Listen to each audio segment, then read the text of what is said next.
ಶಿಡ್ಲಘಟ್ಟ ನಗರದಲ್ಲಿ ಈದ್ ಮಿಲಾದ್ ಹಬ್ಬದ ಅಂಗವಾಗಿ ಯುವಕರಿಂದ ವಿಶೇಷ ಸೌಹಾರ್ದ ಕಾರ್ಯಕ್ರಮ.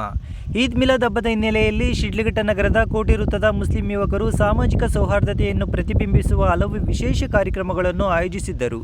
ಶಿಡ್ಲಘಟ್ಟ ನಗರದ ಕೋಟೆ ವೃತ್ತದಲ್ಲಿ ಸಾರ್ವಜನಿಕರಿಗೆ ಬೆಳಗ್ಗೆಯಿಂದ ಸಂಜೆಯವರೆಗೂ ಊಟದ ವ್ಯವಸ್ಥೆ ಮಾಡಲಾಗಿದ್ದು, ಆಶಾಕಿರಣ ಶಾಲೆಯ ಮಕ್ಕಳಿಗೆ ಅನ್ನದಾನ ವ್ಯವಸ್ಥೆ, ಇದಲ್ಲದೆ ಶಿಡ್ಲಘಟ್ಟದ ಸರ್ಕಾರಿ ಆಸ್ಪತ್ರೆಯ ಒಳರೋಗಿಗಳಿಗೆ ಹಣ್ಣು ಹಂಪಲುಗಳನ್ನು ವಿತರಿಸುವ ಮೂಲಕ ಹಬ್ಬದ ಹರ್ಷವನ್ನು ಹಂಚಿಕೊಳ್ಳಲಾಯಿತು. ಇನ್ನು ಈ ಕಾರ್ಯಕ್ರಮಗಳನ್ನು ಯಾವುದೇ ಮತ ಭೇದವಿಲ್ಲದೆ ಸಮಾನವಾಗಿ ಎಲ್ಲರಿಗೂ ಮುಕ್ತವಾಗಿರಿಸಲಾಗಿದ್ದು, ಶಿಡ್ಲಘಟ್ಟದಲ್ಲಿ ಶಾಂತಿ, ಪ್ರೀತಿ ಮತ್ತು ಸೌಹಾರ್ದತೆಯ ವಾತಾವರಣ ಮುಂದುವರಿಯಲೆಂದು ಪ್ರಾರ್ಥನೆ ಸಲ್ಲಿಸಲಾಯಿತು. ಇನ್ನು ಯುವಕರು ಸೌಹಾರ್ದತೆಯ ಕಾರ್ಯಕ್ರಮವು ಸ್ಥಳೀಯರಿಂದ ಪ್ರಶಂಸೆಗೆ ಪಾತ್ರವಾಯಿತು.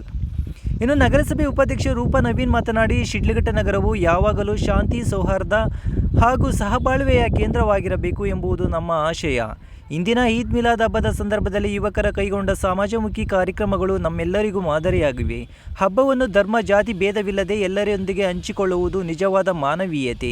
ಇಂತಹ ಕಾರ್ಯಕ್ರಮಗಳು ಮುಂದುವರಿಯಲಿ, ಶಿಡ್ಲಘಟ್ಟದಲ್ಲಿ ಸೌಹಾರ್ದತೆಯ ಬೆಳಕು ಇನ್ನಷ್ಟು ಬಲವಾಗಲಿ ಎಂದು ಹೇಳಿದರು. ಇನ್ನು ಈ ಕಾರ್ಯಕ್ರಮದಲ್ಲಿ ನಗರ ಪೊಲೀಸ್ ಠಾಣೆಯ PSI ವೇಣುಗೋಪಾಲ್, ನಗರಸಭೆ ಅಧ್ಯಕ್ಷ MOV ವೆಂಕಟಸ್ವಾಮಿ, ಸದಸ್ಯರಾದ ಲಕ್ಷ್ಮಣ್, ಶಿವಮ್ಮ ಮುನಿರಾಜು, ಕ್ರೆಸೆಂಟ್ ಶಾಲೆಯ ಮುಖ್ಯಸ್ಥರಾದ ತಮೀಮ್ ಅನ್ಸಾರಿ, ಮುಖಂಡರಾದ ಆಸಾದ್, ಶಂಶೀರ್, ಮುಹಮ್ಮದ್, ಪ್ರದೀಪ್, ದೀಪು, ಅತೀಕ್, ಆಜಾದ್, ಫಾರೂಕ್, ಸದಾಕತ್, ಚಾಂದ್ ಪಾಷಾ, ಕೊಲಮಿ ಮೌಲಾ, ಮುನಿಕೃಷ್ಣ, ಅಪ್ಪಿ, ತೌಸಿಫ್, ಇಂತಿಯಾಜ್ ಹಾಗೂ ಹಲವರು ಭಾಗವಹಿಸಿದ್ದರು.